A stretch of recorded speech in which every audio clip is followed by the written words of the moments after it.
Tito, nakakagulat ka naman. Pasensya ka na. Nakaramdam din kasi ako ng uhaw eh. Sige ho, Tito. Nagulat lang talaga ako. Babalik na ako sa... Sandali. Baka naman pwedeng magkwentuhan muna tayo. Bumangon lang talaga ako para uminom ng tubig, Tito. Hindi para makipagkwentuhan sa inyo. Huwag mo nga akong talikuran. Bastos kang kausap ah. Bakit kasi sa akin ka pa makikipagkwentuhan? Maaga pang pasok ko sa trabaho bukas. Isa pa, hindi ko obligasyon na makipagkwentuhan sa'yo, ni hindi nga tayo close eh. Bakit hindi mo gisingin si nanay para kayo na lang ang mag-usap? Ikaw ang gusto kong makausap eh. Hindi mo ba naiintindihan yon? Wala rin akong obligasyon na intindihin ang gusto mo. Hindi ako si nanay. Baka nakakalimutan mo. Kung wala ako rito, sa kangkungan na kayo pupulutin ng nanay mo. Wow! Ang kapal naman ng mukha mo magsalita. Para sabihin ko sa inyo, may trabaho ko at kaya kong buhayin ang sarili ko, pati si nanay. Ikaw lang ang nagpupumilit na gumastos dito. Pero alam mo, napag-isip-isip ko lang, tama lang naman na gumastos ka dahil hindi ka naman namin bisita at mas lalong hindi namin gusto ni nanay ng isa pang palamunin. Taon 2002, Tuburan, Cebu. Lumaki si Rosel sa pamilya ng mga masahista. 12 anyos pa lamang siya ay ginagawa niya na yon sa kanyang ama na laging pagod sa trabaho. Maganda naman ang buhay nila noong nabubuhay pa ang kanyang tatay. Nakakapag-aral pa siya at nabibili lahat ng mga kailangan niya. Ngunit nagbago ang lahat noong inatake sa puso ang kanyang ama habang nagmamaneho ng truck. Doon na nagsimula ang kagipitan sa kanyang buhay. Nakapag-aral pa rin ang babae pero hanggang high school na lamang ang kinaya. Hindi na siya kayang pag-aralin sa college ng kanyang inang pagmamasahe lamang ang hanap buhay, kaya hindi na siya nagpilit pang mangarap magkolehiyo. Alam niyang hindi yon kayang abutin ng kanilang kakarampot na kita mula sa pagmamasahe. Kaya naman, nang tumuntong sa wastong edad, agad siyang pumasok sa isang spa sa bayan bilang therapist. Noong una ay masakit sa katawan. Mula 10:00 ng umaga hanggang 7:00 ng gabi, hawak niya ang likod, braso at paa ng iba't ibang kliyente. May mababait, may bastos at mayroon ding mapanghusga. Pero tiniis niya ang lahat dahil sa kanilang pangangailangan. Hindi man kalakihan ang kinikita niya roon, ay sapat na yon para maasahan siya ng kanyang ina. Kahit papaano ay napapakinabangan na siya sa paghahanap buhay. Nakakapagbigay siya para sa bigas at ilan pang gastusin, kaya nakakapagpahinga na ang kanyang ina sa pagtatrabaho.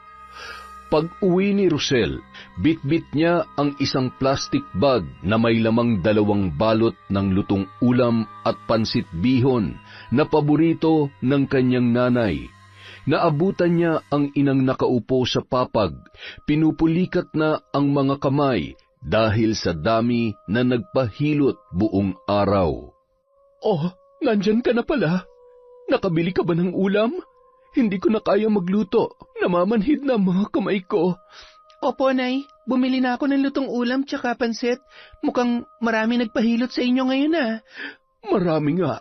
Pero yung ibinayad sa akin ay dumaan lamang sa mga kamay ko. Ibinayad ko na sa utang natin para hindi na pabalik-balik maningil dito si Estong. Ay, mukhang kailangan ko na magkaroon ng makakatuwang sa buhay. Nakakatulong na po ako sa inyo, Nay.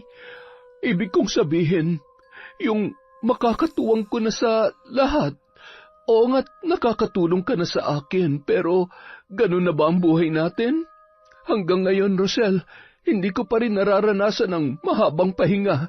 Puro trabaho pa rin ako sa edad kong ito. Kung ganun, gusto niya pang maghanap ng bagong makakasama sa buhay? Ganoon na nga. Nanliligaw kasi sa akin yung suki ko sa pagmamasahe. Yung bagong nangungumpahan doon kina Lydia? Kayo pong bahala, Nay, kung makakatulong po talaga siya sa inyo. Pero kung makakapagpabigat lang siya at makakadagdag lang sa konsumo natin, huwag na lang po kayong magpaligaw. Bakit ba mas marunong ka pa sa akin? Nagpapaalala lang po ako, Nay. Kayo na nga po ang may sabi na katuwang ang gusto ninyo. Huwag mo na akong pakailaman sa diskarte ko. Basta ikaw, ayusin mo ang trabaho mo. Kapag nagkaroon ka ng customer na mapera at nagustuhan ka, patulan mo na agad para may makapag-ahon naman sa akin sa kahirapan. Kung may kapatid ka lang sana, baka yun pang nakapagpayaman sa akin. Ikaw kasi, pahina-hina ka eh. Kontento ka na lang sa kakarampot mong sahod sa pagmamasahe. Hindi rin naman po kasi ganun kadali makahanap ng trabaho, Nay. Kung mag-iinarte pa ako, baka lalo lang akong walang kitain. Ay nako, huwag na natin pagtalunan yan. Maghanda ka na lang na makakain ng makapaghapunan na tayo. Inaantok na rin ako. Hindi yun ang unang beses na ipinamukha ng kanyang ina na wala siyang kakayahang payamanin ang natitira niyang magulang. Ilang beses na ring sinabi sa kanya na kung may kapatid lamang siya ay baka naging maganda ang kanilang buhay. Napabuntong hininga na lamang si Rosel habang inihahanda ang kanilang hapunan. Nakatayo siya sa may lababo sa kusina sa likod ng kanilang bahay. Nakabukas lang yon dahil walang dingding ang kanilang kusina. Ang banyo naman, ilang hakbang pa ang layo sa bahay, gaya ng pangkaraniwang palikuran sa mga probinsya. Habang inililipat niya sa mangkok ang biniling ulam, bigla na lamang siyang natigilan nang makarinig ng sunod-sunod na alulong ng aso sa labas. Sa hindi malamang dahilan ay biglang nagsitayuan ang mga balahibo niya sa katawan. Sumilip siya para hanapin kung nasaan ang asong umaalulong, pero mukhang nanggagaling yon sa malayong lugar. Kanino bang aso yon? Nakakatakot naman. Kinaaling Celis yata yun, Nay. Pambihira naman talaga ang mga yun, oo. Di man lang saway ng alaga nila. Nakakaperwisyo na eh. Imbis na sulsulan ng ina, ay nanahimik na lamang ang dalaga. Batid niyang may hindi pagkakaunawaan ang kapitbahay nilang si Aling Celis at ang kanyang nanay dahil sa utang nila na hindi pa rin nababayaran. Ayaw niyang mas lumala pa yon dahil kapag ginipit sila ng ginang ay tiyak na sila ang dehado. Bagamat kinikilabutan, sinubukan na lamang niyang hindi pansinin ang naririnig na alulong ng aso. Ngunit nang akmang papasok na siya sa kusina, bigla namang nakaagaw pansin sa kanya ang malaki at itim na pusang mabilis na napadaan sa labas ng kanilang bahay. Dali-dali niyang inilapag ang mangkok para sundan niyo ng tingin, pero bigla na lamang yung nawala. Napakabilis ng pangyayari, kaya napatulala na lamang siya habang iniisip kung totoo nga ba ang nakita niya o guni-guni lamang. Nang sumunod na araw, mas ginabi pa ng uwi si Rosel dahil nahirapan na siyang makasakay. Nang makababa siya sa kanto ay mag-aalas 8 na ng gabi. Mga 10 minuto pa siyang maglalakad bago makarating sa kanilang bahay. Kinuha niya sa bag ang maliit na flashlight para tanglawan ang kanyang daraanan. Nakakailang hakbang pa lamang siya nang maramdaman niya na tila may sumusunod sa kanya. Akala niya nung una ay guni-guni niya lamang yon, kaya hindi niya pinagtuunan ng pansin. Pero maya-maya pa, dinig na dinig niya ang mabibigat na hakbang. Sa pagkakataong yun, sigurado na siya na nakasunod ngayon sa kanya. Doon na siya biglang napalingon. Itinapat niya ang ilaw roon, pero wala naman siyang nakita, maliban sa mga bakas ng paa. Pero ang kanyang ipinagtataka, mukhang hindi naman yon bakas ng paa ng isang tao. Sa hindi malamang dahilan, bigla na lamang siyang kinilabutan. Dala ng takot ay mas binilisan na lamang niya ang paglalakad. Ngunit ilang sandali pa, agad siyang napatili nang maramdaman ang mabigat na bagay sa kanyang balikat. Huy, ano ka ba? Ako lang to. Jason, wisit ka talagang lalaki ka. Nagulat ako sa'yo. Bawasan mo na kasi ang pag-inom ng kape. Bakit ba kasi pabigla-bigla kang sumusulpot? May sinusundan ako kanina pero hindi ko na makita eh. Ha? Sino naman? Hindi sino, kundi ano. Ano nga ba kasi yon? Wala, hayaan mo na yun. Halika na, sasamahan na kita maglakad hanggang sa inyo. Sus, makikikain ka lang sa amin eh. Huwag ka nang umasa, konti lang ang dala kong ulam. Ito naman, ihahatid na nga, pinagmumukha pa akong patay gutom. Hindi ako makikikain sa inyo, busog na ako no. Katatapos ko lang kayang kumain. Ano bang kinain mo? Amoy malansa ka eh. Ang baho kaya. Alam mo minsan, takpan mo rin yung bibig mo para hindi nangangamoy. Pag mabaho ako agad. Nasanay na ako mabaho ka eh. Wow, sama talaga ng ugali mo. Kung iwan kaya kita rito para masalvage ka. Kaya kong sarili ko ano? Hindi sa lahat ng pagkakataon, uy. Bakit pa parang mas gusto mo ako mapahamak? Hindi naman. Ang gusto ko lang, mag-ingat ka. Hindi nawawala ang mga masasamang loob, kaya dapat lagi ka nag-iingat. Huwag ka maglalakad sa dilim ng nag-iisa. Lagi ko namang ginagawa yun ah. Delikado na ngayon, kaya makinig ka sa akin. Anong oras ka ba umuwi? Aabangan kita sa kanto para may kasama ka maglakad. Huwag na, abala pa yun sa'yo. Anong oras nga? Madalas 8:00, mga ganun. Ganun ako bumababa. O sige, aabangan kita ng ganong oras ha? Bagamat tutol pa rin si Rosel sa ideyang yun, ay hindi na niya napigilan ang kababatang si Jason sa gusto nitong gawin. Sa tagal na nilang magkaibigan, hindi lang yun ang nagawa ng binata para sa kanya. Nang magipit sila ng sobra, ibinigay nito ang kinita sa buong maghapon para may maipambili sila ng bigas at pang-ulam. Noon pa man ay mabait na ang lalaki sa kanya, kaya lamang ayaw rin naman niyang makaabala palagi, lalo na't maghapon yung nangangalakal ng basura para kumita ng pera. Ni minsan, hindi minaliit ni Rosel ang trabaho ng kanyang kababata. Bukod kasi sa nakakatulong din sa ibang tao, ay hindi rin gumagawa ng masama sa kapwa ang binata. Hindi yun gumagaya sa mga sigang tambay sa kanilang lugar na walang ibang ginawa kundi ang mamerwisyo.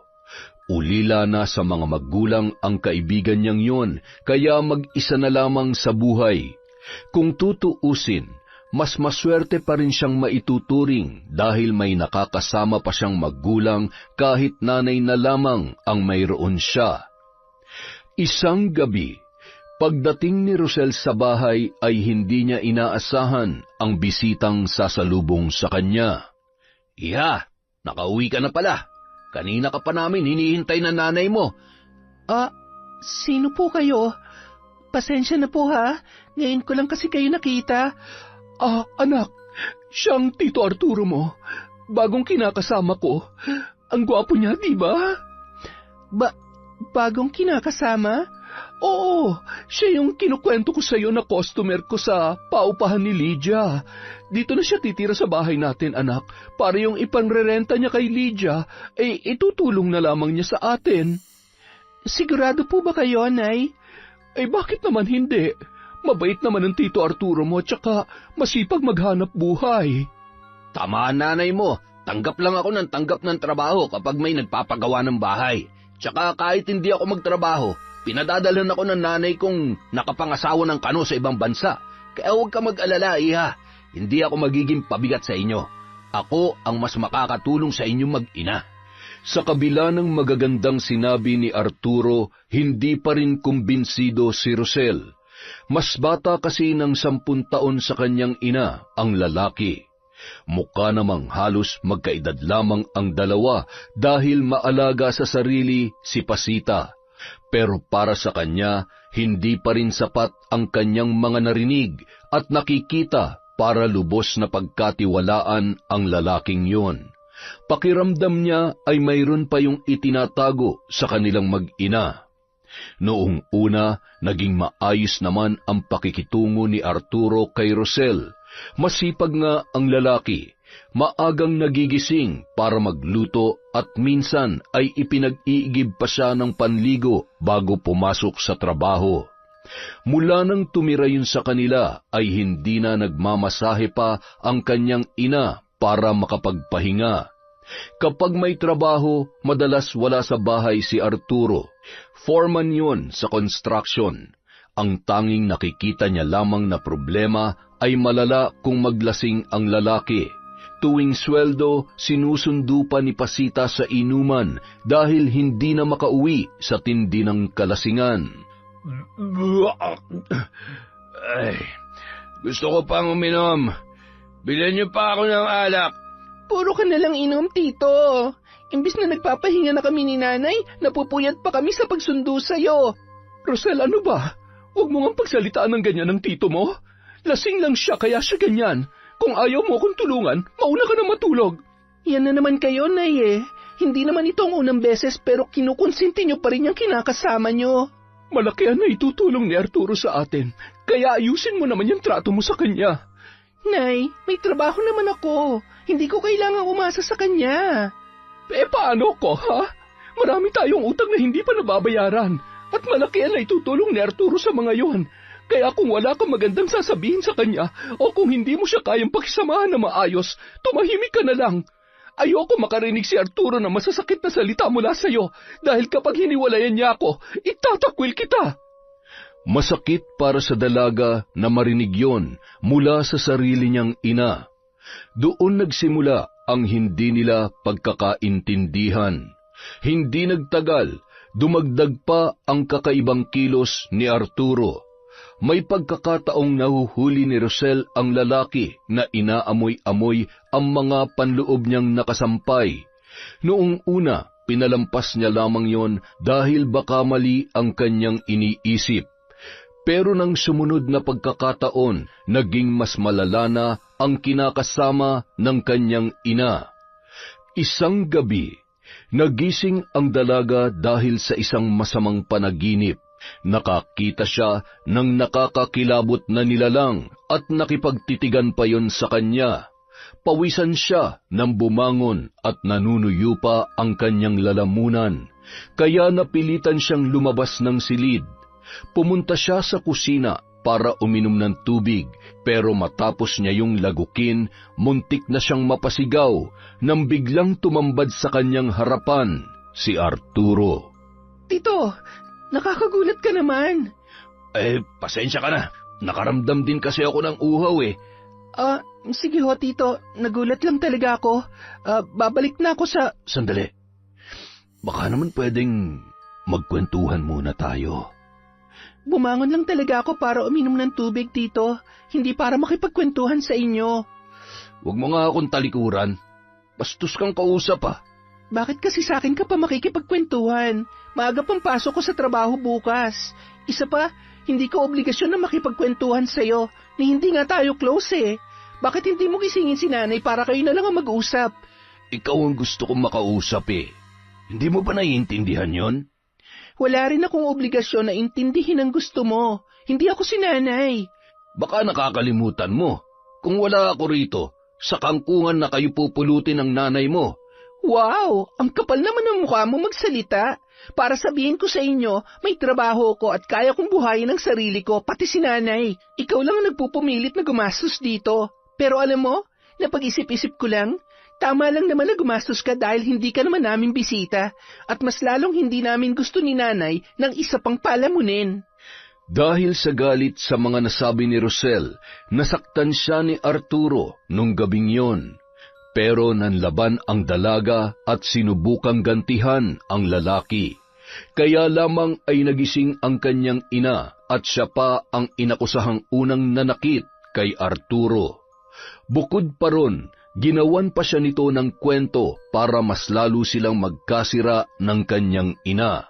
Sinubukan naman niyang kausapin si Pasita pero mas pinaniwalaan nito si Arturo, kaya hindi na siya nag-aksaya pa ng panahon na magpaliwanag. Akala niya si Arturo na ang pinakamalalang problema niya, pero hindi pa pala. Biglaan ang naging pagdating ng kapatid ng kinakasama ng kanyang ina at tahasang sinabi na doon na lang muna sa kanila titira dahil 2 lamang ang kwarto sa kanilang bahay at may kaliitan pa yun sa sala natutulog ang kapatid nitong si Oyong. Unang kita pa lamang niya sa lalaki ay hindi niya na yun gusto, lalo na ang paraan nito kung paano tumingin sa kanya. Tulad ni Arturo, may halong pagnanasa. Pakiramdam tuloy ni Rosel ay hindi na siya ligtas sa sarili nilang pamamahay. Kung noon ay nagagawa pa niyang tumambay sa kusina pagkatapos maghapunan mula nang dumating ang lalaki, ay hindi niya na yun nagagawa dahil kakailanganin pa niyang dumaan sa sala kung saan yun madalas nakahilata. Ay, nakakainis talaga. Hindi na ako makagalaw na maayos sa bahay. Bakit? Dahil pa rin ba sa kapatid ng Tito Arturo mo? Ano pa nga ba? Ang nakakainis pa, hanggang ngayon, wala pa ring trabaho ang lalaking yon, kaya dagdag palamunin pa. Hindi man lang makaisip na maghanap ng trabaho. Umaasa na lang sa kapatid niya magkano din lang naman ang naibibigay nun kay nanay. Hindi kaya mas maganda kung bubukod ka na lang? Kaya mo namang mangupahan, diba? Oo, kaya ko naman, pero iniisip ko kasi si nanay Paano kapag siya na lang ang naiwan mag-isa ron? Lasinggero pa naman pareho yung magkapatid. Hindi naman kakayanin ng konsensya ko kapag may nangyari masama sa kanya dahil sa 2 yon. Sabagay, pero ang hirap niyan ha? Paano naman kung mabastos ka rin doon? Walang ibang tutulong sa'yo. Kapag sinabi mo naman sa nanay mo, hindi ka pinaniniwalaan. Yun pa nga ang isang inaalala ko Mukha talagang manyak Paano kaya kung doon ka na lang muna sa amin? Seryoso ka ba? Ganun din yun. Iiwan ko pa rin si nanay. Tsaka masyado na kayong marami sa bahay niyo para makisiksik pa ako. Anong ang gagawin mo? Kung doon ka pa rin sa inyo, pareho kayo ng nanay mo na malalagay sa alanganin. Basta, hindi ko siya pwedeng iwan doon. Bahala na, gagawan ko na lang siguro ng paraan na mapaalis yung Oyong na yun sa bahay. Sa amin naman yun Sa tatay kong bahay na yun, kaya wala silang karapatan doon. Buti pa, kausapin mo na lang yung kapatid ng tito mo, para mas madali. Para namang makikinig sa akin yun. Masyado siyang asa sa kapatid niya, kaya malabong mangyari ang sinasabi mo. Kung ganon, maging alerto ka na lang. Huwag masyadong mahimbing ang tulog. Babawan mo lang para kapag may ginawang masama ang lalaking yon, makakalaban ka. Tsaka lagi ka rin maglagay ng balisong sa ilalim ng unan mo. Kapag pinagtangkaan ka, gripuhan mo agad. Wow, parang sanay na sanay ka. Bakit, may nagripuhan ka na ba? Siyempre wala pa. Turo lang din sa akin yan ni nanay. Malay mo naman magamit mo. Hindi ko ipagdarasal na magamit ko yon, Chacha. Bukod kay Jason, isa si Chacha sa mga napagsasabihan niya ng mga saloobin at mga hinaing sa buhay. Pinsan niya si Chacha sa side ng kanyang ama. Noon pa man ay malapit na sila sa isa't isa at halos magkapatid na ang turingan. Madalas silang magkita tuwing walang pasok sa trabaho. Kadalasan inaabot pa sila ng gabi sa galaan. Ngunit natigil yon nang mabalita ang tungkol sa isang dalagitang natagpuang patay sa may sapa. Halos hindi na raw yon makilala dahil basag ang bungo at bahagya na ring lumobo ang katawan, dala ng pagkakababad sa tubig. Ngunit hinala ng mga taga-sityo, hinalay muna ang babae bago pinatay ng sospek. Wala pang maituro sa nangyaring krimen, pero inalerto na ang buong lugar para mag-ingat dahil posibleng maulit pa yon hanggat hindi natutukoy kung sino ang gumawa noon sa dalagita. Rosel, hindi ba't lagi kang ginagabi ng uwi? Delikado nang magpagabi ngayon sa daan. Mukhang mas delikado pa nga ako dito sa loob ng bahay Anong sabi mo? Ay, kahit saan naman, Tito, delikado na. Mas mabuti na rin nag-iingat ka. Ipapasundo na lang kita kay Oyong kapag pauwi ka na, ha? Hindi na ho kailangan. Kaya ko naman ang sarili ko. Pero pamilya na tayo, kaya hindi mo mayaalis sa akin ang mag-alala. Lalo na dalaga ka at maganda pa. Baka pagsamantalahan ka rin ng masasamang loob. Nagulat ang dalaga nang bigla na lang yumakap sa likod niya si Arturo at marahang hinaplos ang kanyang braso. Kinilabutan siya sa ginawang yon ng lalaki, ngunit bago pa man siya makakilos para itulak yon, ay nakita na sila ni Pasita sa ganoong posisyon. Wala silang imikan ng kanyang ina ng gabing yon. Tahimik lamang silang naghapunan at walang kwentuhan, gaya ng madalas nilang ginagawa. Mabuti na lamang at wala roon si Oyong, kaya kahit papaano ay nakahinga siya ng maluwag. Sinubukan niyang kausapin ang ina matapos kumain, pero umiwas yon sa kanya. Napabuntong hininga na lamang ang dalaga dahil sa nangyari.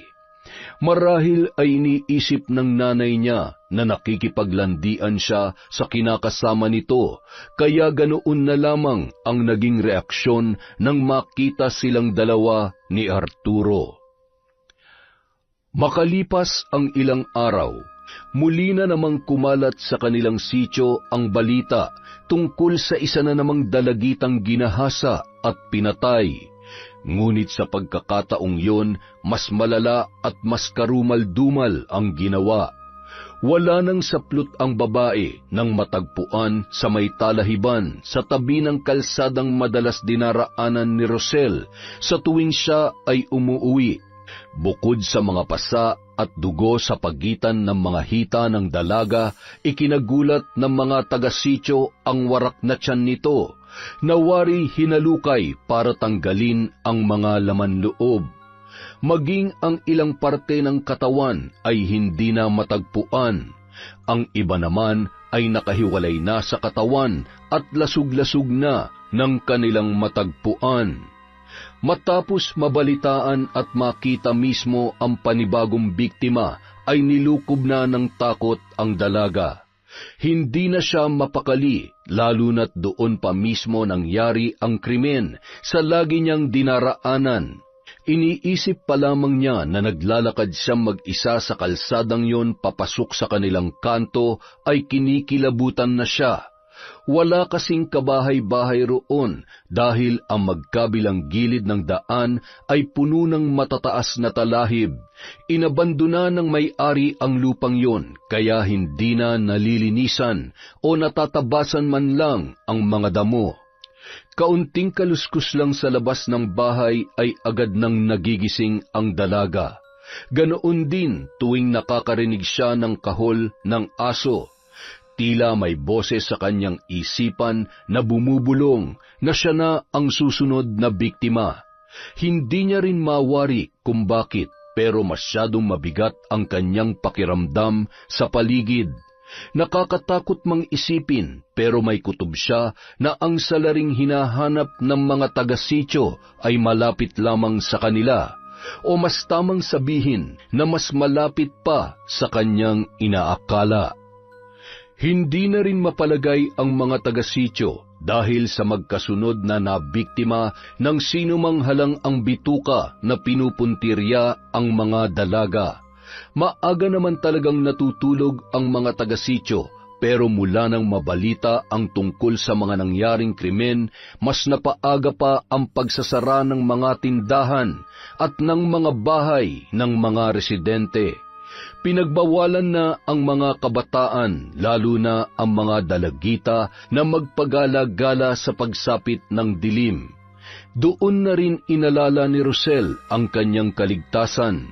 Kaya naman kahit nahihiya sa kaibigan, ay kinausap pa rin niya si Jason. "Oh, himala, naligaw kaya ta rito sa bahay. Mula nung maging magkaibigan tayo, ngayon ka lang pumunta rito ah." "Ano naman kasing gagawin ko rito? Madalas naman tayo nagkikita kahit hindi ako tumambay dito, di ba? At saka, hindi mo naman ako inaaya sa bahay mo eh." "Siyempre, baka kung anong isipin ng nanay mo kapag isinama kita rito nang tayo lang. Baka bigla tayong ipakasal nun." "Kasal agad? Hindi naman ganun ka-OA si nanay, no?" "Ay, siya nga pala. Ano bang sadya mo rito? Gusto mo bang magkape muna?" "Hindi na. Okay lang ako. May sasabihin lang sana ako sa'yo." "Ano yun?" "Di ba, inaabangan mo naman talaga ako sa may kanto tuwing umuwi ako?" "Oo, bakit? Ititigil ko na ba? Ha? Hindi. Ano kasi, ipapakiusap ko sana sa'yo kung pwedeng gawin mo na lang lagi. Natatakot kasi ako eh. Alam mo naman yung nangyari dun sa 2 dalagita, di ba? Nakakatakot kaya yun. Alam mo, bago mo pa maisip yan, nakapagdesisyon na akong sunduin ka gabi-gabi. Hinanda ko na nga yung balisong ko eh. Baka sakaling mapalaban. Talaga? Ibig sabihin, susunduin mo na ako gabi-gabi? Oo, inulit mo lang yung sinabi ko. Wala namang ibang gagawa nun para sa iyo eh. Tsaka hindi kita kayang ipagkatiwala sa ibang tao. Nangako kaya ako sa tatay mo nung nabubuhay pa siya. Hoy, ang bata pa natin nun, no? Kahit na, nun pa lang, gusto na talaga kitang protektahan. Hindi lang sa mga masasamang loob, kundi pati sa mga kakatuwang nilalang. Kakatuwang nilalang? Sa kapre. Baka kasi tangayin ka bigla eh. Sa liit mong yan, baka bitbitin ka lang nun at isabit sa sanga ng puno. Ang pinagsasasabi mo, di na uso yung mga kapre-kapre na yan, tsaka mga aswang. Hindi ka naniniwala sa aswang? Hindi, pero kahit hindi ako naniniwala, natatakot pa rin ako sa dilim. Paano kung totoong mga aswang? Gusto ko muna makakita para maniwala ako. Sigurado ka? Kaya mo ba? Siyempre hindi. Ano ba? Hindi naman totoo yun, tinatakot mo lang ako eh. Totoo sila, uy. Darating ang araw na maniniwala ka rin, sigurado yan. Dahil nagtagal pa ron ang dalaga ng ilang oras, inabot na siya ng gabi. Ihahatid na sana siya ni Jason nang biglang dumating doon ang kanyang inang galit na galit, kasama si Arturo. Nay, anong ginagawa niyo rito? Ano pa nga ba? Di sinusundo ka. Alalang-alala ko sa'yo dahil gabing-gabi na hindi ka pa rin nakakauwi. Tapos nandito ka lang pala sa bahay ng lalaking yan. Ihahatid ko na po sana si Rosel sa inyo.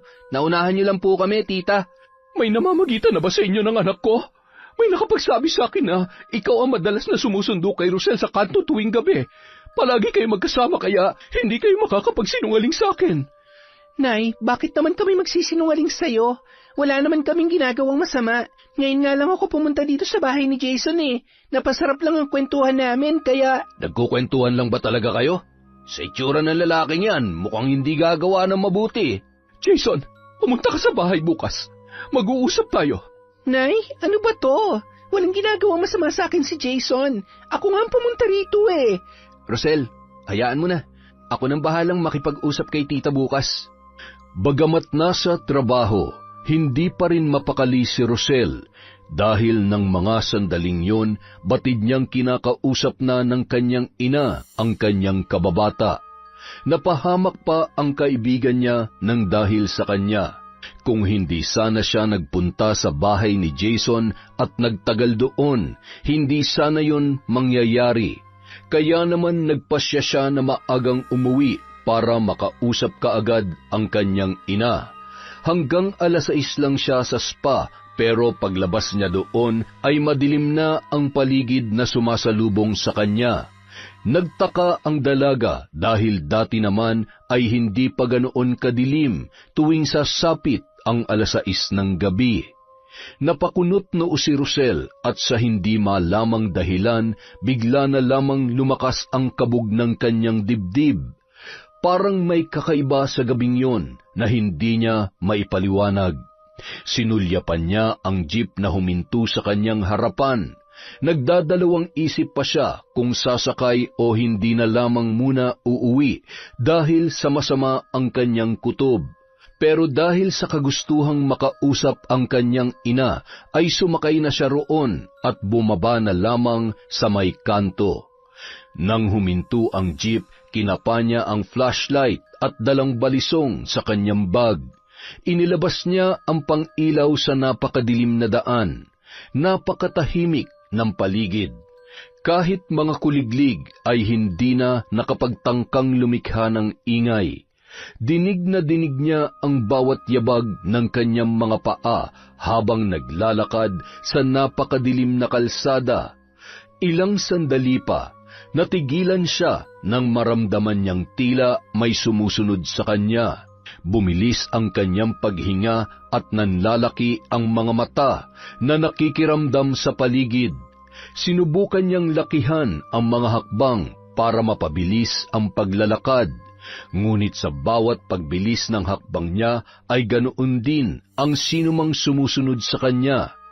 Halos mabingi na siya sa lakas ng kabog ng kanyang dibdib. Nagtayuan na ang mga balahibo niya sa katawan nang umalingasaw ang masangsang na amoy sa paligid.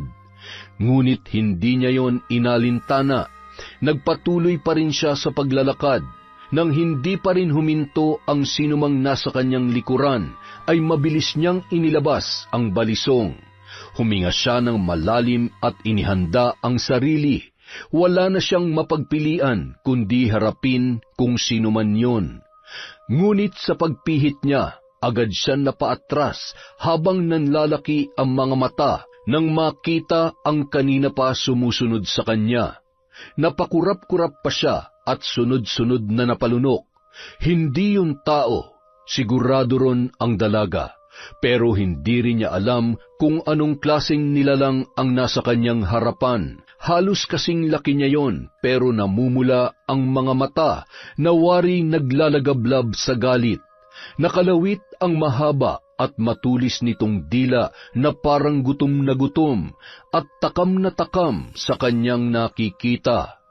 Nakakakilabot ang balat nito na tila balat ng kalabaw, makapal, kulubot at nangingitim na parang sunog na karne.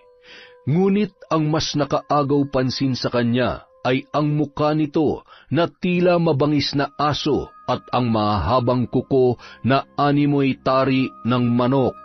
Akmang tatakbo na ang dalaga nang biglang may humablot sa kanyang kamay at hinila siya papalayo sa lugar na yon. Sa kanya lamang nalaman kung sino yon nang makarating na sila sa parteng maliwanag dahil sa mga kabahayan. Kinakabahan niyang sinulyapan ang sinumang sumagip sa kanya. Jason, salamat at dumating ka. Bakit kasi ang aga mong umuwi? Buti na lang naisipan kong maagang pumunta sa may kanto. Kung hindi, napahamak ka na ron. Teka, ano ba yung nilalang na yon? Kanina pa ako sinusundan nun at nakakatakot ang itsura niya. Hindi ko nakita eh. Anino lang ang nakita ko nung dumating ako ron tapos biglang tumakbo papalayo. Hindi yung tao, Jason. Sigurado ako. Kung ganun, sa tingin mo, ano yung nakita mo? Hindi ko alam pero hindi kaya aswang ang nakita ko kanina. Di ba sabi mo, totoong may aswang? Ano bang itsura nila? Sabihin mo muna sa akin kung anong nakita mo sa nilalang na yon. Para siyang tao pero nakakatakot ang itsura. Yung ulan niya parang mabangis na hayop tapos mahaba ang dila. Mahahaba rin ang kuko niya. Paano kung sabihin ko sa yung aswang nga nakita mo? Ano? May aswang na rito sa lugar natin? Oo, kaya mas kailangan mo mag-ingat. Iwasan mo nang lumabas na mag-isa tuwing gabi. Kahit hanggang madaling araw dahil aktibo pa sila ng ganong oras. Nawawala lang sila at bumabalik sa lungga nila pag unti-unti nang sumisikat ang araw. Pero bakit nagkaroon ng aswang dito sa atin? Ibig bang sabihin, aswang ang pumatay dun sa dalawang dalagita? Malakas ang kutob ko na matagal na may aswang dito sa atin pero hindi lang lumalabas dahil baka sinusubukan na nilang magbagong buhay. Hindi naman lahat ng aswang ay perwisyo at kalaban ng mga tao. Teka, bakit alam mo mga yan? Antingero ang tiyuhin ko, di ba? Ay, oo nga pala. Pero pwede bang bukas na lang tayo magkwentuhan tungkol dyan? Parang hindi ko na kaya makarinig pa ng nakakatakot na kwento Hindi pa nga ako nakakabawi sa nakita ko kanina. O sige, halika na. Ihatid na kita sa inyo. Teka, makikita ka ni nanay. Baka kung ano na naman ang sabihin niya sa'yo. Huwag mo nang alalahanin yun, nakapag-usap na kami. Anong napag-usapan nyo? Ano sinabi sa'yo ni nanay? Hoy, ano nga? Ayaw kasi maniwala ng nanay mo na walang namamagitan sa atin. Ang gusto niya mangyari, panindigan na kita. Gusto niya magsama na tayo. Ano? Teka, kakausapin ko nga yan si nanay. Nakakahiya naman ang ginawa niya. Hindi niya muna ako sinabihan sa... Kung sakali ba, hindi ka papayag kung liligawan kita? Ha? Ano bang pinagsasasabi mo? Iniisip ko lang kasi kung may iba pang paraan na hindi ka mapipilitang gawin ang gusto ng nanay mo. Gusto niya lang akong palisin sa bahay kaya niya yung ginagawa. Alam niyang hindi kami magkakasundo ng kinakasama niya kahit kailan, kaya gumagawa na siya ng paraan para ako na mismong umalis sa bahay namin. Nalungkot si Jason sa narinig niya mula kay Rosel. Akala kasi niya ay makukumbinsi pa niya ang kababata na sumama na lamang sa kanya. Sa mga nangyayari kasi ay mas mapoprotektahan niya ang kaibigan kung magkakasama na sila. Hindi naman niya gustong malagay sa isang sitwasyon na hindi pa handa si Rosel, pero nang sabihin sa kanya ni Pasita na kailangan niyang panagutan ng anak nito ay hindi na siya tumanggi pa. Pero nilinaw niya na wala namang namamagitan sa kanila at balak pa lang niyang manligaw sa dalaga. Walang nagawa si Jason kundi sumunod na lamang kay Rosel habang padabugyong naglalakad papauwi. At nang makarating sila sa bahay ng dalaga, ay kaagad noong kinumpronta ang kanyang ina. Nay, bakit nagdedesisyon kayo nang hindi niyo man lang ako sinasabihan? Ano bang hindi sinasabihan? Narinig mo naman kagabi nung sinabi ko kay Jason na mag-uusap kami, hindi ba? Ano pa bang inaasahan mong magiging resulta nun? Hindi magandang tingnan na palagi kayo magkasama. Kahit na sabihin mo magkaibigan lang kayo, walang maniniwala sa inyo. Hindi niyo ba alam na pinag-uusapan na kayo ng mga tao? Ano naman pong pakialam ko sa mga sinasabi nila, Nay? Magkaibigan lang talaga kami ni Jason. Nay naman, nakakahiya dun sa tao na pipilitin niyo siyang panindigan ako kahit wala namang dapat panindigan. Magkaibigan na kami mula pagkabata, pero malabo pang sinasabi niyo na magsasama kami dahil lang gusto niyo. Magsasama kayo ni Jason, tapos. Kung hindi mo yun gagawin, huwag ka nang umasa na may nanay ka pang babalikan sa bahay na ito. Halos hindi makapaniwala si Rosel na pinalalayas na siya ng kanyang ina. Pag-uwi niya pa lamang ay nakagayak na ang mga gamit niya at kahit anong pakiusap ang kanyang gawin, hindi na siya pinakinggan pa ni Pasita. Walang tigil sa pag-iyak ang dalaga habang nakasunod kay Jason. Wala na siyang mapagpipilian kundi pansamantala munang makituloy sa bahay ng kababata habang hindi pa siya nakakahanap ng malilipatan. Masyadong mabilis ang pangyayari. Hindi ko maintindihan si nanay. Hindi ko alam kung bakit bigla na lang siyang naging ganun sa akin. Itatakwil niya ako kapag hindi ako sumama sa'yo. Pasensya ka na, Rosel. Hindi ko rin naman akalaing hahantong pala sa ganung desisyon ng nanay mo. Napahamak ka patuloy ng dahil sa akin. Hindi, wala kang kasalanan. Tinulungan mo na nga ako kaya dapat magpasalamat ako sa iyo. Ang totoo, tinanong ako ng nanay mo kung kaya ba kitang panindigan. At sinabi kong, oo, kaya siguro naging ganun ang desisyon niya. Kaya, pasensya ka na talaga. Ayoko namang mapilitan ka sa pagsama sa akin. Huwag ka mag-alala, bukas na bukas, tutulungan kitang makahanap ng malilipatan mo. Wala pa akong pera ngayon Binigay ko kay nanay yung sinahod ko nung nakaraan kaya wala pa akong magagamit sa pangungupahan kung sakali. Jason, kung ayos lang sana sa'yo, pwede bang makituloy na nga lang muna ako dito sa bahay mo? Oo naman. Hayaan mo na kung ano man ang iniisip ng ibang tao. Basta tayo, alam natin kung ano ang totoo. Tsaka, mas makakabuti na rin siguro yon para mabantayan kita mabuti. Ang laki ko nang abala sa'yo tapos makikitira pa ako sa bahay mo. Doon pa nga lang sa kinausap ka ng nanay ko na parang may namamagitan talaga sa atin, hiyang-hiya na ako sa iyo Tapos ngayon, magiging kargo mo pa ako dahil makikitira na ako dito sa bahay mo. Wala namang kaso sa akin yun. Kaya huwag ka na mag-isip ng kung ano-ano dyan. Magkaibigan tayo at tutulong ako sa iyo hanggat kaya ko. Mula nang tumira si Rosel sa bahay ni Jason, ay tila gumaan ang lahat para sa kanya. Nakakatulog na siya ng mahimbing dahil alam niyang ligtas siya roon at malayo sa posibleng kapahamakan dahil sa kinakasama ng kanyang ina. Ngunit minsan, hindi niya maiwasang mangulila sa kanyang nanay, lalo na't nasanay siya na palagi silang magkasama at magkasabay kumain tuwing siya ay uuwi. Nakikibalita naman siya sa kanyang ina. Sumisilip siya sa bahay nila paminsan-minsan pero malamig pa rin ang pakikitungo ni Pasita sa kanya. Wari ipinaparamdam na hindi na siya dapat pa pumunta roon. Ngunit hindi nakaligtas sa kanya ang pangangayayat ng kanyang ina at ang pamumutla nito na parang may pinagdaraanan.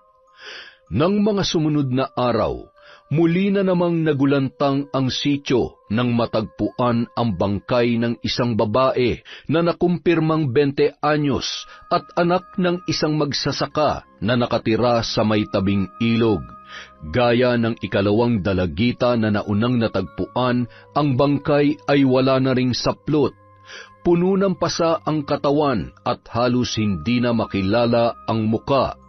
Sa palagay ng mga tanod na nakakita sa bangkay ay ilang araw na yun doon bago pa man nila nakita. Sa takot ay muling inusisa ni Rosel si Jason tungkol sa nangyari dahil ang hinala niya hindi lamang ordinaryong tao ang gumagawa noon, kundi isang aswang. Sa tingin mo ba, aswang din na may gawa nun? Hindi. Walang kahit anong palatandaan na may kinalaman ng aswang sa pagkamatay ng babae. Sigurado akong tao lang ang gumawa nun. Pero pangatlong beses na yun nangyari kaya nakakabahala na. Hindi ka ba nagtataka? Sa tinagal-tagal na natin dito sa sityo, ngayon lang nangyari yung ganyan. Ibig sabihin ba nun, tayo nagpapasimula ng krimen dito? Oo. Sana mali ako pero masama ang kutob ko sa kapatid ng kinakasama ng nanay mo. Si Oyong? Nakita ko kasi siya nung nakaraang gabi. Naglalakad siya mag-isa. Hindi ko na siya natanong kung saan pupunta. O mas tamang itanong ko sa kanya kung saan siya galing. Hindi ako sigurado pero yung direksyon na pinanggalingan niya, galing dun sa mismong lugar kung saan natagpuan yung namatay na anak ng magsasaka. Alam mo, hindi rin talaga maganda ang pakiramdam ko sa kanya. Kaya nga hindi ko magawa matulog ng mahimbing sa gabi dahil pareho sila ni Tito Arturo eh. Iba kong makatingin, tapos bago mangyari yung desisyon ni nanay na umalis na ako sa bahay, naubutan niya kami ni Tito sa kusina. Niyayakap niya na ako noon. Napansin ko rin yan sa kanya nung sinamahan kita sa inyo at nung pinuntahan ka nila rito. Ibang klase ang tingin niya sa'yo, Rosel. Parang may halong pagnanasa. Kung masama silang tao, delikado sa kanila si nanay. Hindi siya pwede maiwan mag-isa ron. Kung may plano kang gawin, sabihin mo muna sa akin ha. Hindi pwedeng mag-isa ka lang. Baka lalo kang mapahamak. Sige, sasabihan kita. Sa ngayon, kumain na muna tayo. Nagluto ako ng adobong maraming bawang. Paborito ko kasi yun eh. Busog pa ako eh. Pero sasamahan na lang kita habang kumakain ka. Sigurado ka? Oo. Ikaw parang ayaw mong kumain ng mga luto ko. Hindi mo ba gusto yung lasa? Hindi naman. Nasanay lang ako sa mga luto ko na hindi ko nilalagyan ng rekado para iwas sakit. Kaya parang hirap tanggapin ng sikmura ko yung mga maalat na pagkain tsaka maraming bawang. Sa bagay, may mga tao naman talagang masyadong maalaga sa kalusugan kaya mas gusto ang mga pagkain walang lasa. Ganito na lang, ikaw na lang magluto ng pagkain mo tapos ako magluluto ng akin para naman makapagsabay pa rin tayo. Ayos lang ba sa'yo? Uy, ayos na ayos yan. Noong una, hindi pa masyadong napansin ni Rosel ang malaking pagkakaiba nila ni Jason. Kahit kasi matagal na silang magkakilala, ay hindi naman sila 24 oras na magkasama, kaya marami pa rin siyang hindi alam tungkol sa lalaki. Sa kanya lamang ito nakikilala ng lubusan nang magsimula silang tumira sa iisang bubong. Hindi naman mahirap magustuhan si Jason dahil bukod sa natural na ang pagiging mabait ay marespeto sa kanya ang binata. Ni minsan hindi nito sinamantala ang pagkakataon kahit na nakikitira lamang siya roon. Gabi-gabi siyang sinusundo ng kanyang kababata. Umuuwi rin siya na may nakahanda ng pagkain at ganoon din tuwing magigising siya para pumasok sa trabaho. Hindi siya binigo ni Jason, kaya naman doon niya lang naisipang sagutin ang tanong ng binata na sadya niyang iniwasan noon. Jason, may gusto sana akong itanong sa'yo. Ano yun? Seryoso ka pa ba dun sa sinabi mo na liligawan mo ako? Seryoso naman talaga ako ron pero ayokong isipin mo na sinasamantala kong pagkakataon kaya nirespeto ko na lang yung gusto mo. Paano kung sabihin ko ngayon na payag na ako magpaligaw sa'yo. Ha? Talaga? Payag ka na? Oo, hindi na rin naman ako bumabata, tsaka ngayon, wala na akong ibang nakikitang matinong lalaki na alam kong aalagaan ako at susuportahan ako sa lahat ng bagay kundi ikaw. Hindi pa nga tayo pero pinoprotektahan mo na ako. Nakikita ko naman lahat ng ginagawa mo. Ba't nakapikit ka? Joke lang. Kung ganun, sisimulan ko ng panliligaw sa'yo ngayon din. Naging mas masipag at dumoble pa ang pagsisikap ni Jason para patunayan ang sarili kay Rosel. Ngunit kahit pumayag ng magpaligaw ang kanyang kababata, hindi pa rin niya maiwasang mag-alala dahil mayroon pa siyang hindi sinasabi sa dalaga. At hindi niya alam kung matatanggap yon ni Rosel oras na magdesisyon siya na aminin ang totoo. Kinagabihan, habang mahimbing ang tulog ni Rosel, agad na kumilos si Jason para magtungo sa bahay na nag-iisa na lang niyang kamag-anak na si Kado. Bakit ngayon ka lang pumunta rito? Pasensya na po, Chong. Hindi kasi ako makatsyempo eh. Sa bahay na nakatira si Rosel. Kung ganon, totoo nga ang nakarating na balita sa akin na nagsasama na kayo ng kababata mo. Ang tanong, alam niya na ba ang tungkol sa sikreto mo? Hindi pa, Chong. Hindi ko nga rin alam kung paano yun sasabihin sa kanya eh. Baka hindi niya ako matanggap. Dapat mong sabihin sa kanya ang totoo. Pero bago yon, may kailangan ka munang malaman. Ano po yun, Chong? May nagbabadyang panganib sa buhay ni Rosel. Panganib? Oo. Tama lang nakasama mo na siya, pero wag mo na siyang ibabalik sa pamilya niya dahil hindi siya ligtas doon.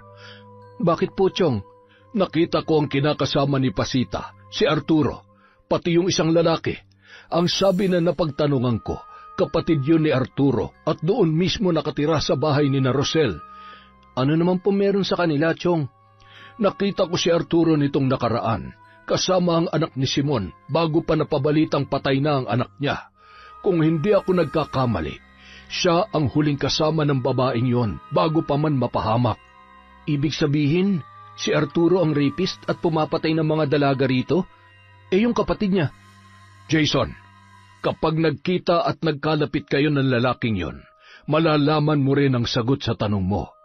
Mas mabuti nang mapagtanto mo yon kaysa ako magsabi sa iyo. Mag-iingat ka at mas lalong ingatan mo si Rosel dahil siya ang pinupuntirya ng mga taong pinag-uusapan natin.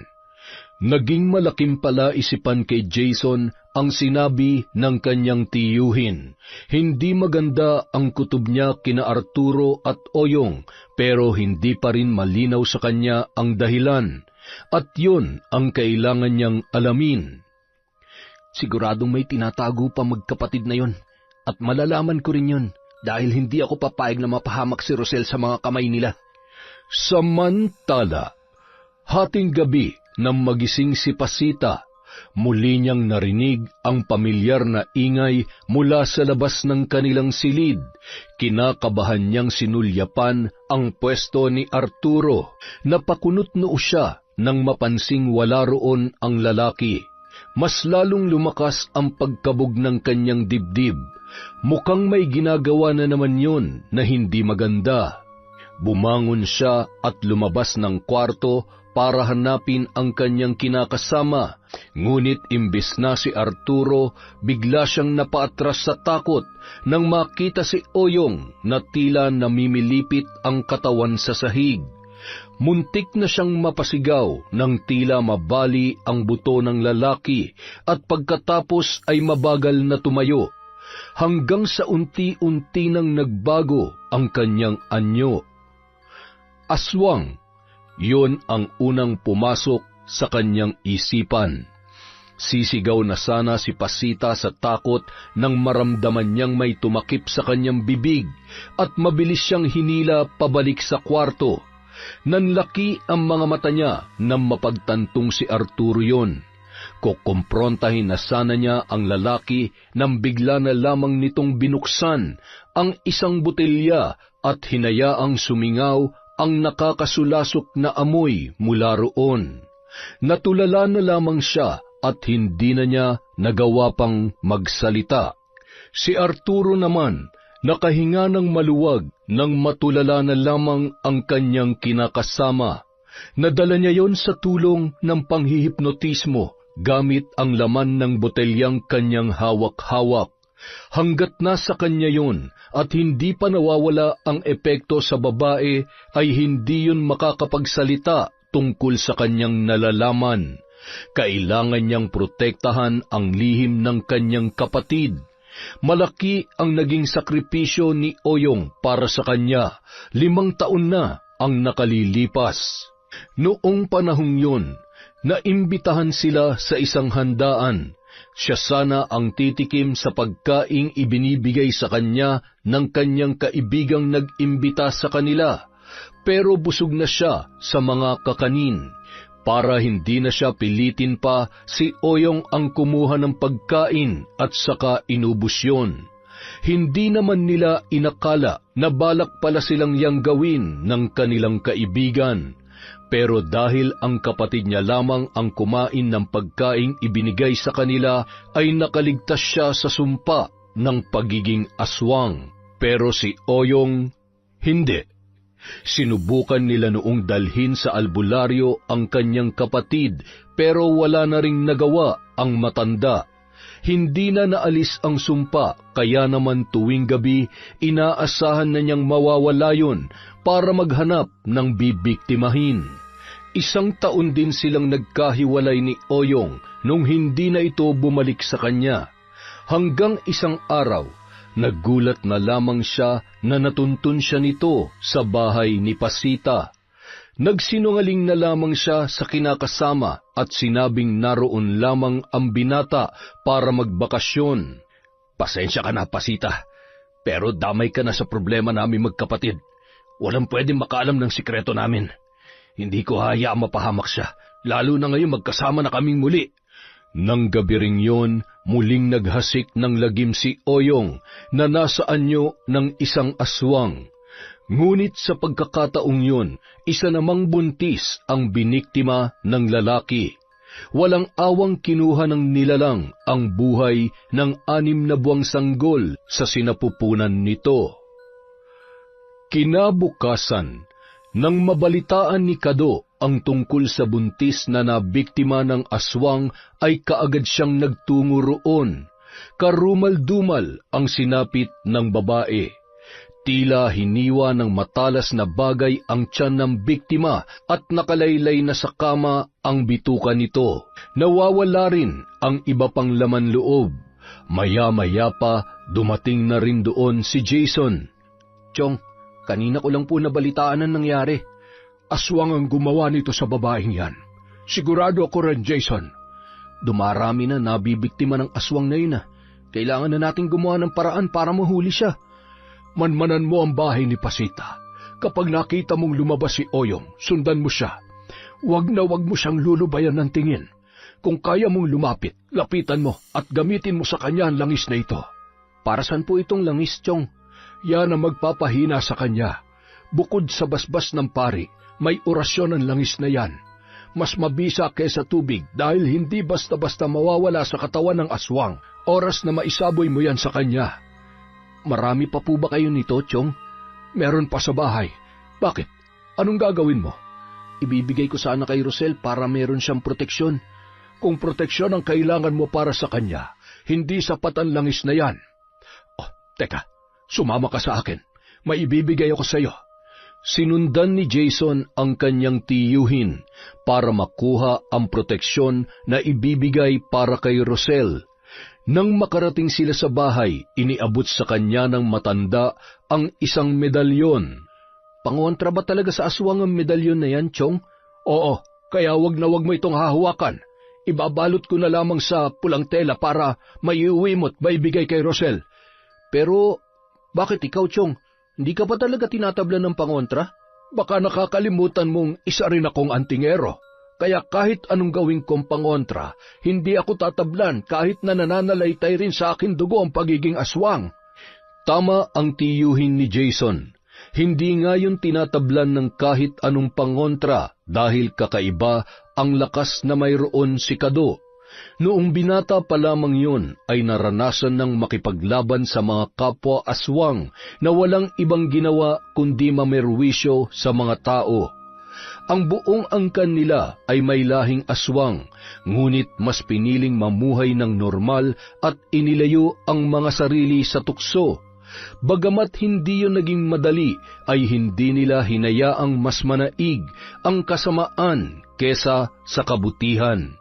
Nagsimula ang pagbabagong yon sa kanyang lolo, na minana naman ng kanyang ama, kaya mula nung isilang siya, sinanay na siya ng kanyang mga magulang na kumain ng gulay at isda. Umiiwas sila sa karne, nang sa gayon ay hindi siya matuksong tumikim ng sariwang laman. Nang maulila sa mga magulang, ipinagpatuloy niya ang pagbabagong sinimulan ng mga yon. Umiwas pa rin siya sa karne, hindi rin siya gumagamit ng bawang at asin sa mga pagkain. Nasanay siya sa matabang at walang lasa, ngunit minsan gumagamit na rin siya ng ibang pampalasa sa pagkain, lalo na nung tumira na sa bahay niya si Rosel para hindi yun magduda sa kanya. Hindi pa siya handang sabihin sa dalaga ang lihim ng kanyang pagkatao dahil malaki ang posibilidad na hindi siya noon matanggap. Kinagabihan, hindi na nag-aksaya pa ng panahon si Jason. Matapos maibigay kay Rosel ang medalyon at maipaliwanag ang bisa noon, ay kampante na siyang iwanan ang dalaga sa bahay, kahit 10 oras pa yon ng gabi. Pinuntahan niya ang bahay ni Rosel at inabangan ang paglabas ni Oyong. Umaalis ng bahay ang lalaki tuwing sasapit ang 6:00 ng gabi para maghanap ng magiging biktima. Pero bumabalik pa yon sa bahay para maghintay na mas lumalim pa ang gabi. Pagsapit ng 11:00, saka lamang muling lalabas si Oyong. Napakunot ang noo ni Jason nang umalingasaw ang pamilyar na amoy nang makalapit siya sa bahay na tinutuluyan ng lalaki. Tama nga ang kanyang hinala, si Oyong ay aswang. Ilang sandali pa, lumabas na yun sa bahay, ngunit sa pagkakataong yun ay iba na ang kanyang anyo. Hindi na yun tao, kundi nasa anyo na ng isang aswang. Buong ingat niyang sinundan ang nilalang. Kung gaano kaliksi ang kilos noon ay kinaya ring tumbasan ni Jason. Hanggang sa huminto ang aswang sa tapat ng isang bahay, kung saan kasalukuyang humihilab ang tiyan ng isang buntis. Lalapit na sana roon ang nilalang, nang bigla siyang sumipol para agawin ang atensyon nito. "Saan ka pupunta? Nakahanap ka na naman ba ng bago mong mabibiktima?" Sino ka? Huwag kang makialam dito. "Bakit hindi ako makikialam? Tahimik at payapa ang buhay namin dito sa sityong to bago kayo dumating ng kapatid mo. Kilala kita, kaya sa oras na may mangyari sa babaeng nakatira sa bahay na yan, babalikan kita at ng pamilya ng bibiktimahin mo. Alam ko kung saan ka makikita tuwing kalat na ang liwanag, Oyong." Kitang-kita ni Jason kung paano natigilan ang halimaw nang banggitin niya ang pangalan noon. Laking gulat na lamang niya nang bigla yung kumaripas ng takbo papalayo, nawari takot na takot sa kanya. Napailing na lamang si Jason dahil sa panghihinayang. Hindi niya nagawa ang bili ng tiyuhin na isaboy sa katawan ni Oyong ang langis habang nasa anyo pa yon ng isang aswang. Kinabukasan, nabalitaan ni Jason na ligtas na nakapanganak ang babaeng sanay bibiktimahin ng aswang na kanyang nakita. Sinabi niya yon kay Kado. Matapos malaman yon, ay kaagad noong pinuntahan ang kapapanganak na sanggol para bigyan ng pangontra sa aswang. Siya naman ay hindi mapakali buong araw dahil pinag-iisipan niya kung paano sasabihin kay Rosel ang tungkol sa kanyang lihim. Ngunit hindi naman niya akalain na madidiskubre pa yon ng dalaga sa hindi inaasahang pagkakataon. Mag-aalauna noon ng madaling araw ng maalimpungatan si Rosel. Hindi niya maunawaan kung bakit ganoon ang kanyang nararamdaman. Pakiwari niya ay may mga matang nagmamasid sa kanya habang mahimbing ang kanyang pagkakatulog. Nagpalinga-linga siya sa silid na ipinagamit sa kanya ni Jason, pero wala naman siyang nakita roon.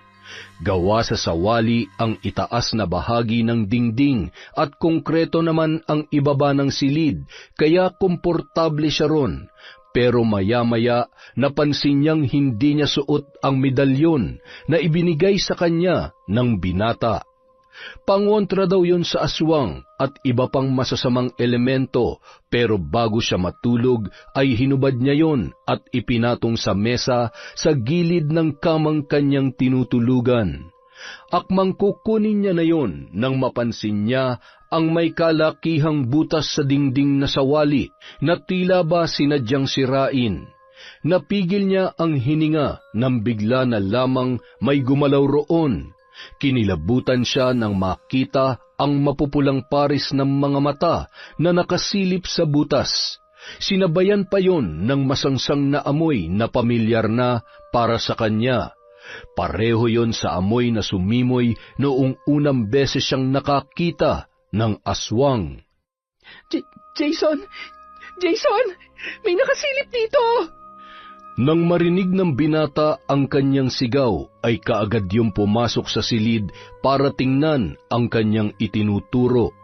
Kitang-kita ni Jason ang mabilis na pag-alis ng nagmamay-ari ng mga mata na nakasilip doon.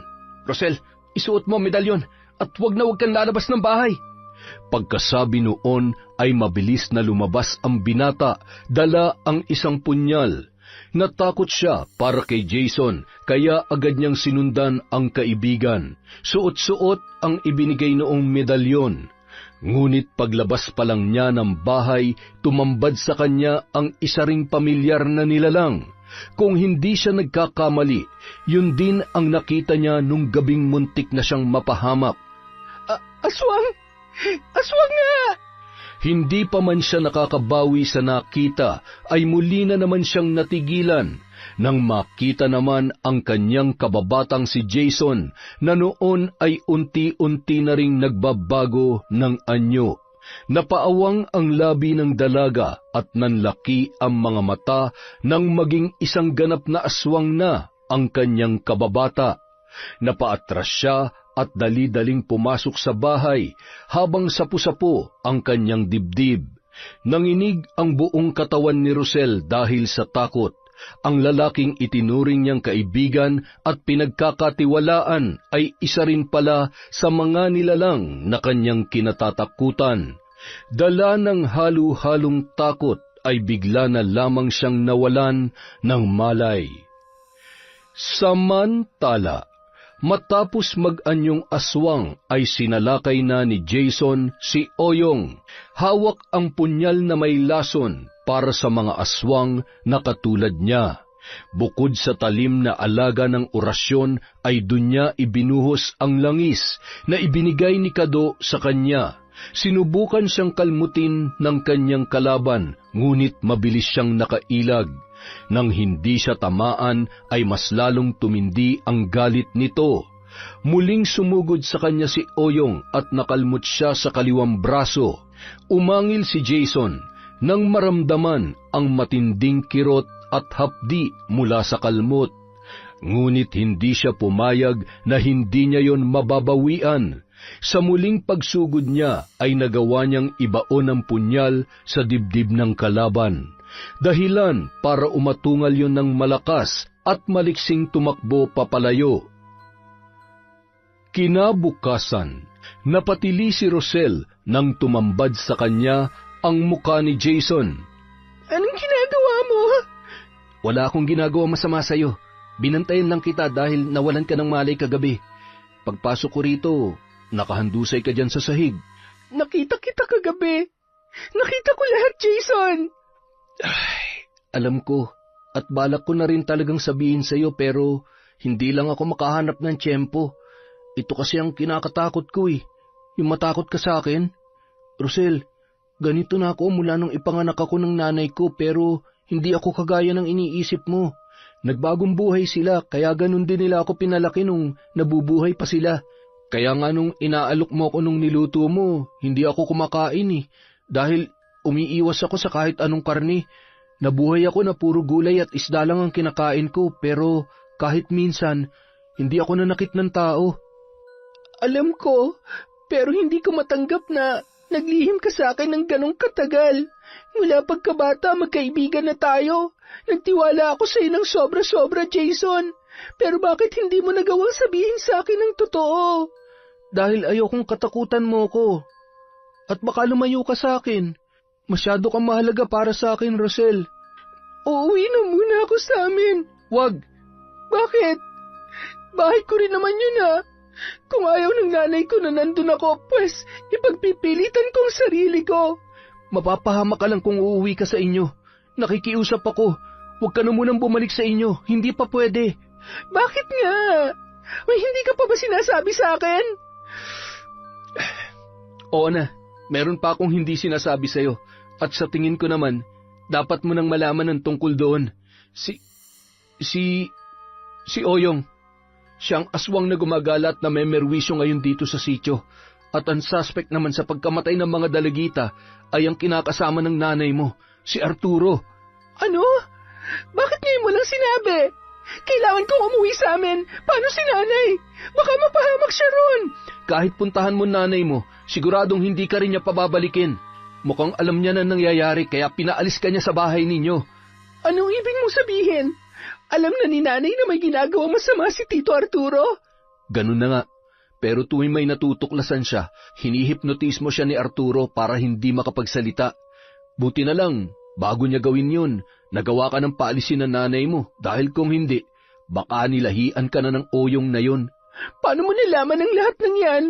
Matagal na ako nagmamanman sa kanila dahil yun ang bilin sa akin ng tiyongkado ko.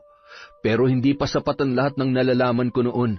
Nung nakalaban ko si Oyong kagabi, napuruhan ko siya at sinundan ko siya hanggang sa bahay ninyo. Doon ko lang nalaman ang tungkol sa ginagawa ni Arturo sa nanay mo. Jason, si nanay! Iligtas natin ang nanay ko, parang awa mo na. Gagawa ko ng paraan para makuha siya pero hanggat maaari, huwag kang magdedesisyon na mag-isa ha.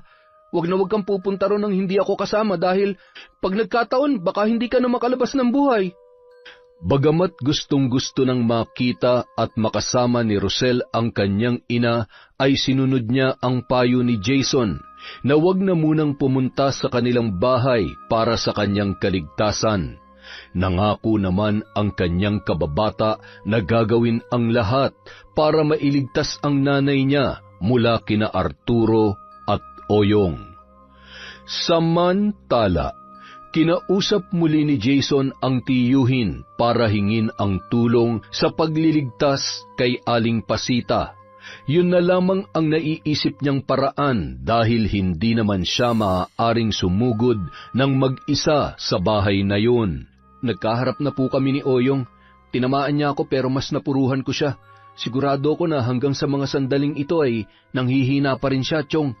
Kailangan nating samantalahin to para tuluyan na nating tapusin ang pag-asik nila ng lagim. Ihahanda ko ang mga gamit mamaya. Bago kumagat ang dilim, dapat naroon na tayo kina Pasita. Wala nang ibang pagkakataon, Jason. Magiging mas malakas ang laban natin kay Oyong kung hindi pa nanunumbalik ang lakas niya. Pero ang inaalala ko ay ang kapatid niya.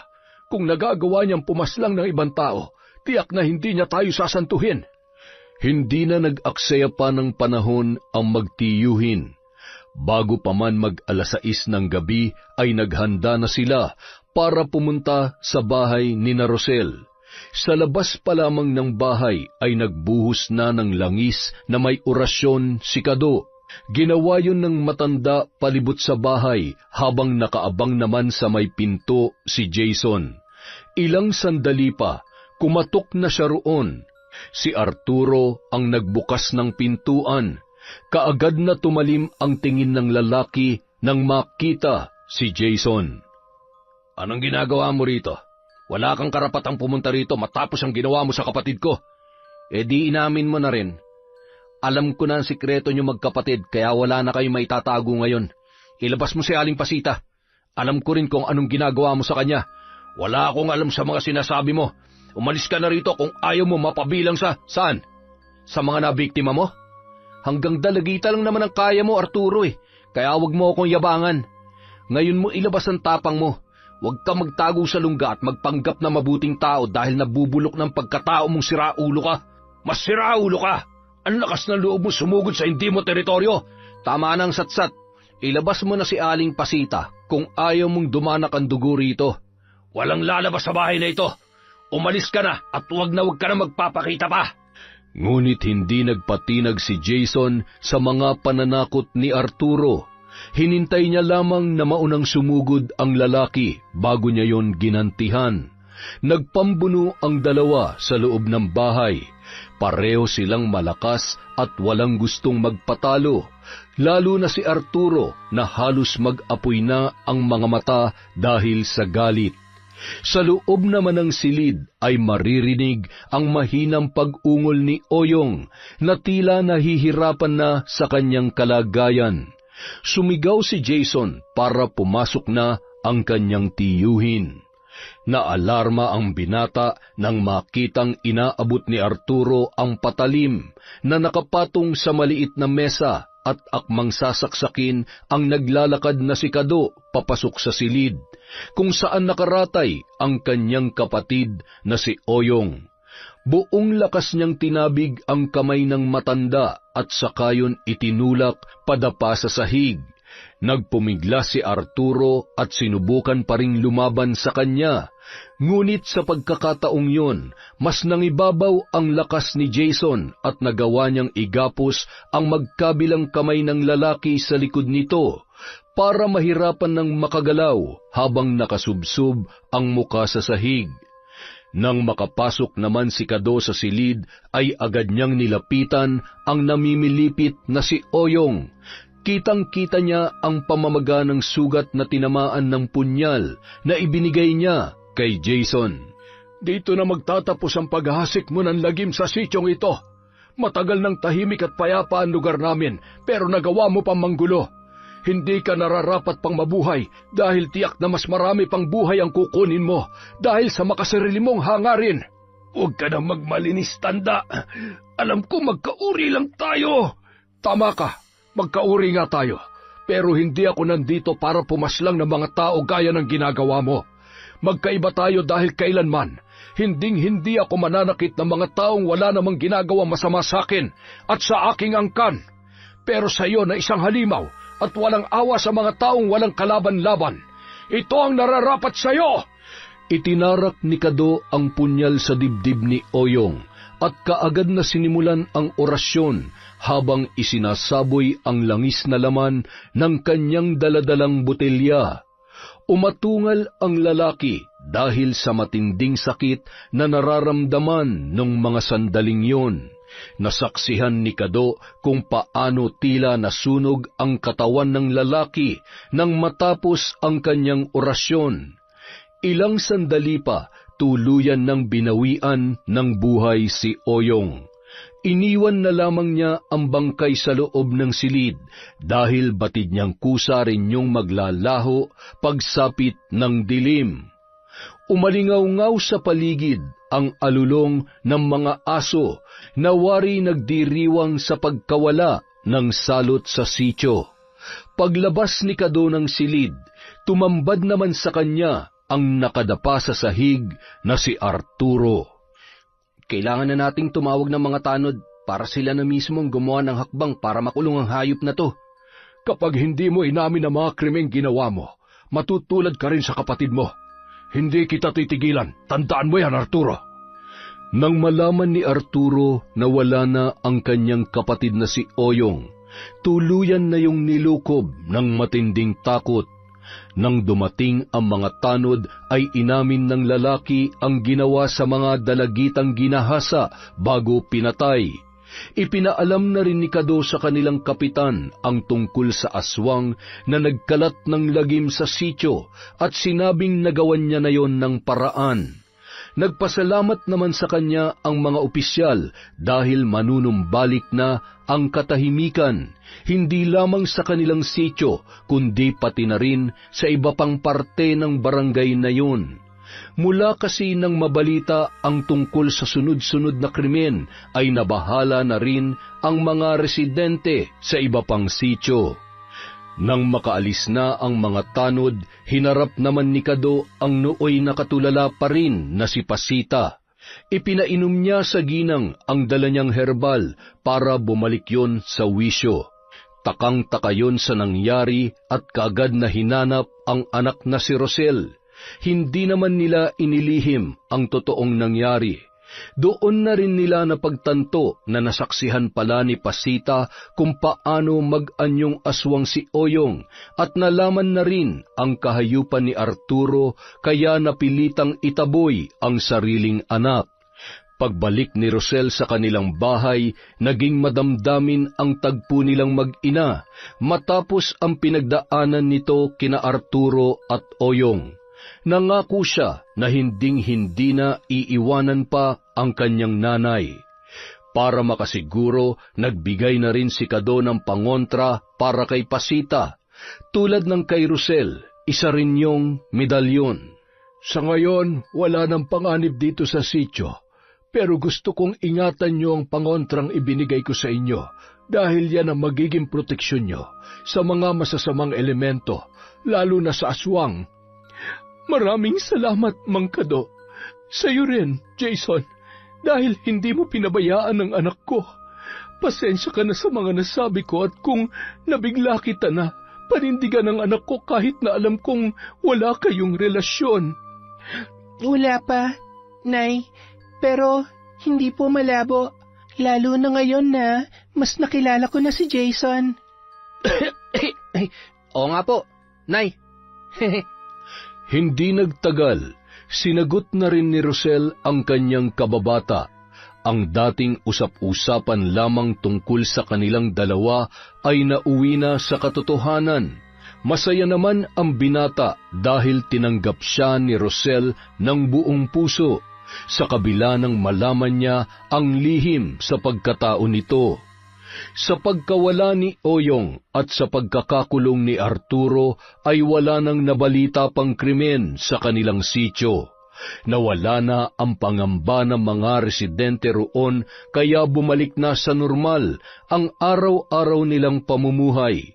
Ngunit para sa mas ligtas na kalagayan ng mga taga-sityo ay ginawan ng paraan ng kanilang kapitan na mailawan ang madidilim na parte ng kanilang kalsada. Kalaunan, nagkaroon na rin ng mga bahay doon. Ang malawak at bakanteng talahiban ay may bago ng nagmamay-ari kaya pinalinisan na rin yon para gawing manukan. Nawala na ang takot ni Rosel dahil bukod sa tahimik na ang kanilang lugar, kasama na rin niya ang lalaki na hindi man mayaman ay nangakong poprotektahan siya at aalagaan habang buhay. Yon! Grabe yung kwentong yon. Napakaganda. Dahil dyan, wala po tayong shout-out. Sa susunod na po, medyo busy lang po ngayon si Enteng. Maraming salamat po sa walang sawang pagsuporta sa Kwentong Enteng.